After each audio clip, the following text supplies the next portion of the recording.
Përshëndetje të dashur miq, jam Zana.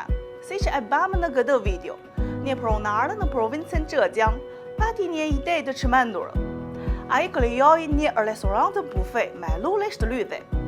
Ku mund të zgjidhni një luleshtë të lydhet duke ngrënë hotpot. Dhe të ndjeni ëmbëlsinë e pranverës në ajër e nxehtë plot avull. Përveç metodës së re të virjes, kjo firmë ka arritur edhe mblim të plot të bujqësisë së çuar. Nëpërmjet teknologjisë inteligjente, femërët mund të monitorojnë dhe kontrollojnë faktorët mjedisor, si temperatura, lagështia, ajrimi, por të siguruar që luleshtë të lydhet të rriten në kushte optimale.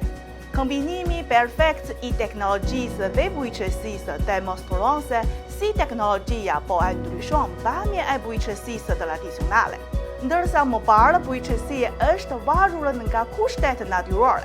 Ky model inovativ e bën bujqësinë më efikase. Nëpërmjet mjeteve teknologjike, femërët mund të kontrollojnë saktësisht mjedisin e rritjes dhe të sigurojnë cilësinë e perimeve e të frutave të mbjella. Në të ardhmen bujqësia do të bëhet më inteligjente. Robotët dhe dronët do të bëhen anëtarët e rinjë të fermës. Femërët do të jenë në gjendje ta menaxhojnë të gjithë fermën, vetëm nëpërmjet telefonave të tyre celulare, me përballime e vazhdueshëm të shkencës dhe teknologjisë. Efikasiteti i prodhimit bujqësor do të përmirësohet shumë.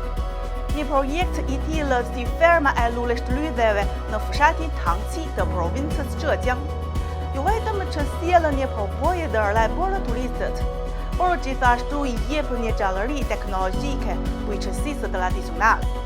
Shpresoj që më shumë bujq të mësojnë nga ky model i suksesshëm dhe të promovojnë zhvillimin inteligjent e teknologjik të bujqësisë.